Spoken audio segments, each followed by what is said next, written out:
안녕하세요. 모퉁이 북카페입니다. 오늘은 스탕달의 적과 흙과 함께 프랑스 사실주의 문학의 서막을 열었다고 평가받는 고리오 영감과 작가 오노레 드 발자크의 생애와 작품 세계에 대해서 알아보는 시간을 갖도록 하겠습니다. 독후감 형식으로 쓴 글을 대본으로 하여 영상을 제작한 것이라 이후 경어는 사용하지 않았습니다. 양해 부탁드립니다. 더 좋은 영상과 내용을 만들도록 노력하겠습니다. 구독과 좋아요로 힘을 주세요.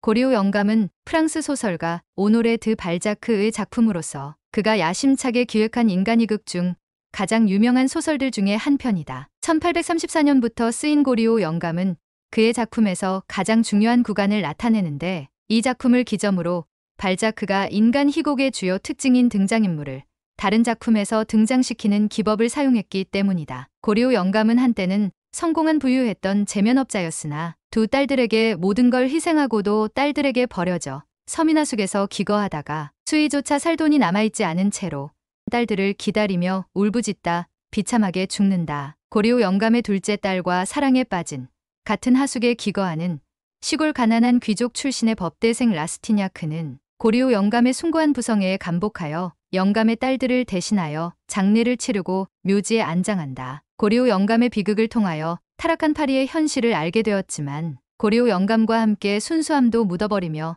타락한 파리 사회, 그 속에서 성공하기 위해 그 사회의 일원이 되고자 나아간다. 이 작품은 19세기 프랑스 사회의 복잡한 계층 구조와 인간의 욕망을 깊이 있게 탐구했으며 근대 사회의 상징인 파리의 사치와 악덕을 보여주었다. 또한 라스티냐크를 향한 보트랭의 웅변에서 발자크는 19세기 사회 모순에 대하여도 통렬하게 지적한다. 이곳 파리 사람들이 어떻게 출세하는지 아나?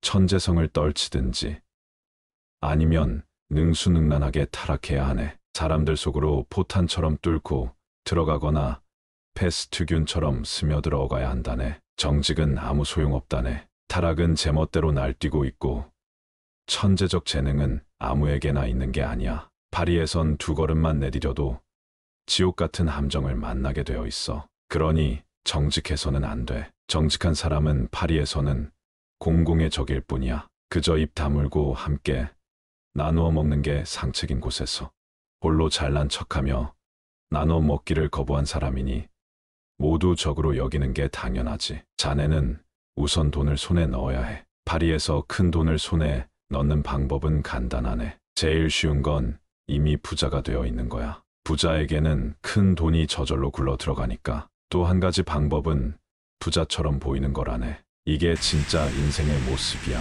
부엌보다 멋질 것 하나도 없어. 부엌만큼 고약한 냄새도 많이 나게 돼 있어. 음식을 훔쳐 먹고 싶으면 손을 더럽히는 수밖에 없어. 단지 손을 잘 씻는 법을 익혀두면 돼. 그것만이 우리 시대의 도덕이야. 그 외엔 아무것도 없어. 이 소설을 읽으면서 현재 우리네 부모님들의 모습, 그리고 자녀로서 우리들의 모습과 너무나 닮아 있는 것 같다는 생각이 들어서 읽는 동안 자식으로서의 나를 계속 돌아보게 되었다. 자식들은 정도의 차이는 있지만 대체로 부모들에 반해 이기적이다. 그리고 부모 역시도 정도의 차이는 있지만 대체적으로 자식들에 대해서 희생적이다. 물론 19세기 프랑스 귀족 사회처럼 결혼이라는 것이 철저히 그냥 먹고 살기 위한 계약에 지나지 않은 서류 관계일 뿐인 경우에는 자식과 부모의 관계 역시도 좀 달랐을 수도 있지만 그때 그 귀족 사회에서도 정말 사랑해서 결혼한 귀족 부부도 있었을 것이고 사랑해서 결혼한 것은 아니나 사랑하려고 노력해서 결국은 사랑을 이뤄낸 부부도 있었을 것이다. 아마도 그 시대에는 프랑스뿐만 아니라 많은 나라들에서 결혼이란 것은 집안 간의 계약이었을 뿐인 경우가 많았던 것 같지만 그래도 결혼 후에는 서로에 대한 정절의 의무 또는 의리를 지키려 했던 것 같은데 아무튼 내 사고로는 도저히 이해가 안 되는 그때 그 시절 프랑스 귀족들의 부부관계와 사교계에서의 공공연한 연인 관계다. 그런데 충격적인 건 이런 일은 비단 19세기 프랑스 귀족 사회에서만 일어났던 일은 아니라는 것이다. 바람이냐 아니냐는 어찌 보면 부부가 서로 상대의 애인을 인정해주느냐 안 해주느냐로 갈라지는 것이라고 볼 수 있으므로 그 문제에 대해서 나는 더 이상의 언급은 피하고 싶다. 아무튼 발자크는 이 작품을 통해서 19세기 화려했던 프랑스 사교계의 어두운 면을 드러내 보이고 파리 사람들의 이기적인 면모를 비판하고자 했던 것 같지만 그런 점들을 개혁하겠다던가 그런 의지는 없었던 것 같다. 그것은 남자 주인공인 라스티냐크가 고리오 영감의 죽음을 통하여 그 모든 어두움을 경험했음에도 불구하고 그 사교계 속으로 들어가 성공을 하는 것이 그 사회와의 대결이라고 생각했기 때문이며 발자크 자신의 일생의 연인들 중에도 그것이 문학적인 이유든 아니든 남의 부인이 여럿 있었고 사치와 부채 속에 평생을 허덕였으니 말이다. 발자크는 작품 속의 캐릭터를 실제 자신의 주변 인물들로부터도 많이 찾았는데 고리오 영감에 등장한 보트랭은 자신이 저지른 범죄, 행각을 세세히 전하는 선정적 회고록을 내어 유명해진 외젠 프랑스와 비도크로부터 가져왔다. 그는 원래 죄수였다가 경찰의 끈앞으로 변신한 후 범죄 수사과장까지 지냈으나 자신의 지위를 이용해 범죄를 저지르다 파면당한 인물이었다. 발자크는 1834년 4월 비도크를 만났고 그를 다음 소설 속에 등장시킬 중요한 캐릭터의 모델로 삼기로 결정했다고 한다. 오노레드 발자크는 1799년 5월 20일 프랑스 투르 지역에서 출생해서 1850년 8월 18일 사망하기까지 소설가, 극작가, 문예 비평가, 수필가, 언론인, 인쇄업자로서 활동했다. 발자크는 1829년부터 1855년까지 출간된 90편이 넘는 소설들을 하나의 작품집으로 묶은 인간, 희극과 100편의 해악 이야기를 비롯하여 청년 시절에 필명으로 쓴 소설들과 25편의 완성되지 못한 작품들을 남겼다. 그의 아버지 베르나르 프랑스와 발사는 농민 출신이었는데 프랑스 혁명 시대의 혼란기를 틈타 국왕 자문회의 비서, 투르의 식품 장관, 시장 보좌이자 구제원장 등의 관리로서 성공을 이루었으며 이후 귀족처럼 성을 드 발자크로 바꾼다. 그로 인해 오노레의 이름 또한 오노레 드 발자크가 되었던 것이다. 그의 어머니 안느 샤를로트 로르 살람비에는 아버지 베르나르보다 32살 연하였고 파리 상인 집안 출신이었다. 오노레 드 발자크의 아버지는 무신론자이며 볼테르주의자였으며 어머니는 일루미나티와 최면술에 관심을 보인 사교계를 좋아하는 부도덕한 어머니였다는 서술이 남아있다. 발자크가 16세에 이르렀을 때 나폴레옹은 이미 권좌에서 물러나 있었지만 발자크는 계속 나폴레옹을 숭배했다. 그는 나폴레옹이 칼로서 이룩하지 못한 것을 펜으로 이룩하겠다는 야망을 갖고 있었다. 그러나 정치에 관한 발자크의 견해는 일관되지 않았다. 왕당파로서 그는 프랑스 7월 혁명으로 탄생한 7월 왕정에 대하여 강한 지지를 보이기도 했지만 반면 이전에는 자신을 자유주의자라 칭하기도 했다. 발자크가 쓴 소설에서 노동자들은 주요 등장 인물로는 나오지 않았지만 발자크는 1840년에서 1848년도 당시에는 이런 노동자들을 지지했다. 보수주의 이념을 지지하던 그는 마르크스와 엥겔스가 인정한 어떤 면에 있어서는 무정부주의자와 반란자들이 관심을 보인 작품을 쓰기도 했다. 그의 어머니는 그가 태어나자마자 곧장 보모에게 맡겨 키웠으며 그가 3살이던 1803년에야 그를 집으로 데려왔다. 이로 인해 유년기에 그는 그의 장편 소설 골짜기의 백합에서 그의 분신으로 등장하는 주인공 펠릭스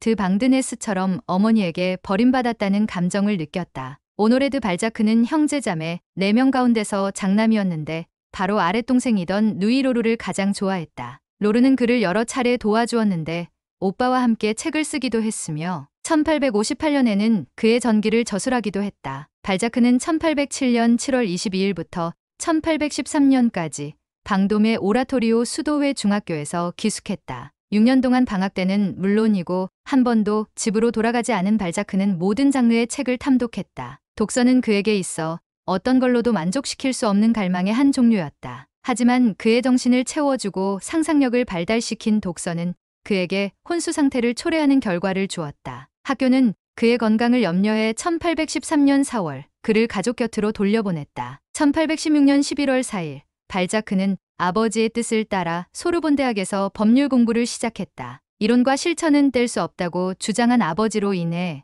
오노레는 공부를 하면서도 그의 가족과 친했던 변호사와 공증인 사무소에서 법률 실무를 3년간 배울 수 있었다. 그는 이 경험을 통해 샤베르 대령에서 변호사 견습, 생활 속 소란스런 분위기를 창작해내며 인생 초년기의 스승 데르빌과 오스카 위송 같은 인물을 만들어내게 된다. 동시에 발자크는 그의 형이상학적 사유의 상징이자 이 세상을 알고자 하는 욕망으로 많은 철학서들을 탐독하고 요약하고 비교했다. 발자크는 1819년 1월 4일 법학과 1차 졸업시험을 성공리에 합격했으나 2차 졸업시험은 응시하지 않았고 자격증 역시 따지 않는다. 당시 그의 아버지는 73세로 은퇴를 앞두고 있었는데 가족은 더 이상 파리에서 살아갈 재력이 부족해서 다른 도시로 이사를 가게 되었다. 그러나 젊은 발자크는 파리를 떠나기 싫어했고 문학에 몸을 바치겠다고 했으므로 1819년 8월 그의 부모는 아들이 글을 쓸 수 있도록 파리의 변두리에 다락방을 얻어주었다. 발자크는 이 시기 그의 인생을 잃어버린 환상에서 회상했다. 발자크는 정신의 불멸에 관한 논문을 계획하며 말브랑슈, 데카르트를 읽으며 스피노자를 라틴어에서 프랑스어로 번역하기 시작했다. 이와 동시에 그는 본격적으로 문학에 뛰어들어 셰익스피어 희곡의 등장 인물들에게서 영감을 얻으며 알렉산드랭 시형 1906행의 비그 크로메를 집필했다. 또한 월터 스콧의 아이바노 번역본으로부터 영감을 얻고 역사소설 집필을 시작했지만 이후의 몇몇 시도는 실패로 끝났다. 1821년 발자크는 그 스스로 작은 상업문학 일이라고 칭한 것을 출판하고자 에티엔 아라고와 르프와트뱅과 협력했지만 스스로 문학의 조각품이라 칭한 작품이 자신의 평판을 떨어뜨릴까 염려하여 룬경이라는 필명으로 출판했다. 1822년에는 앞서 언급된 필명을 버리고 오라스 드 생토뱅이라는 필명으로 바꾸기도 했다. 그가 스스로 자신의 평판을 떨어뜨릴까 염려하던 시대에 썼던 작품들은 상업적으로도 문학적으로도 크게 실패한 작품들이었으며 출판 금지로 인해 제대로 유통조차 되지 못한 작품들이 대부분이었다. 그는 1824년 11월 7일 폐간될 문예지에 참여했으며 대중의 요구에 맞는 실용적인 다양한 작품들을 집필한다. 오치장의 규범 이후로 그는 냉소적으로 사회 전체의 상황이 도둑질의 기초에 있으며 정직한 이들은 그들 스스로 변호사, 소송, 대리인, 공증인들의 속임수에 대해 자기 스스로를 지켜야 하는 입장에 놓여 있다고 단언한 정직한 이들의 규범을 출간한다. 그는 기도에 관한 논문의 작업을 하며 예수회의 불완전한 역사를 출간하기도 한다. 1824년이 끝나갈 때 지적이고 도덕적인 깊은 회의에 빠진 발자크는 상업문학을 그만두고 오라스 드 생토뱅의 유작을 집필한다. 그는 훗날 이 소설의 간략한 줄거리를 비웃으며 이 시기 소설에서 보인 문체를 포기했고 지방의 뮤즈의 긴 구절에서 그 문체와 줄거리를 우습게 흉내낸다. 이후 그는 1837년에야 출판될 한 외국인이 이뤄낸 변화에 관한 소설 파문자의 집필을 시작한다. 이 작품은 간결한 문학과의 단절을 이뤄내며 역사 소설 연작의 첫걸음이 된다. 역사에 푹 빠진 발자크는 예컨대 훗날 카트린 드 메디치를 쓴 것처럼 소설 형식으로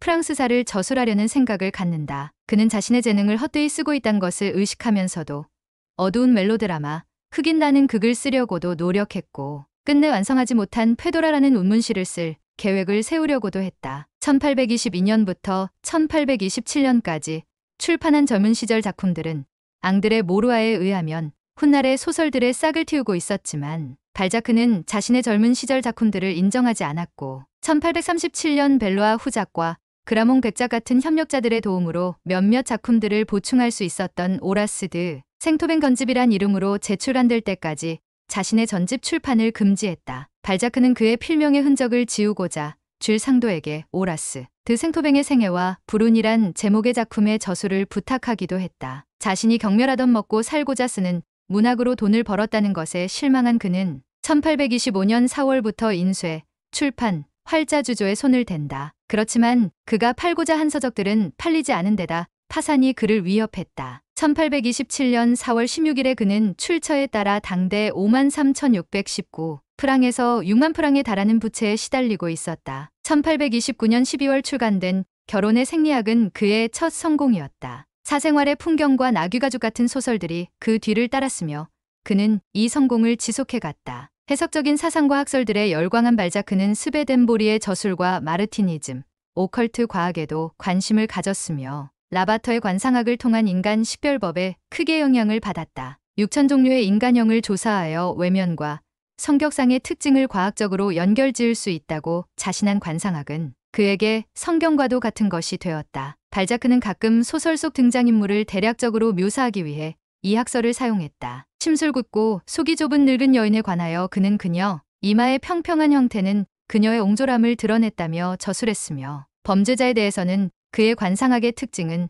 살인할 운명을 타고난 사람들에 대한 라바터의 단언을 확증한다. 그의 앞니는 엇갈려 있었다. 고 썼다. 다른 데서는 그는 은행가에 관해 급하게 결정하는 버릇은 눈썹이 각 전두엽을 향하여 높아지는 것에서 보인다. 입술은 근엄하고 빽빽하지만 업무로 인해 숨겨진, 아마도 억눌린, 하지만 여자와의 교제로 재생할 수 있는 가려진 좋은 점을, 탁월한 정신을 나타낸다고도 묘사했다. 편집자로서 파산에 처하게 되자 발자크는 글 쓰는 일로 돌아온다. 1828년 11월 정치군대 소설 올빼미당을 쓰기 위해 폼물의 장군집에서 묵게 된다. 독서 클럽에서 읽힐 목적으로 출판된 그의 전작들의 간행. 판본인 12절판보다 더 품격 있는 8절판으로 간행하고자 했다. 최종적으로 소설은 1829년 마지막 올빼미 혹은 브르타뉴라는 제목으로 나오게 된다. 이 책은 그가 오노레 드 발자크로 출판한 첫 작품이 되었다. 발자크는 미지의 걸작과 같은 철학적인 소재를 다룬 소설,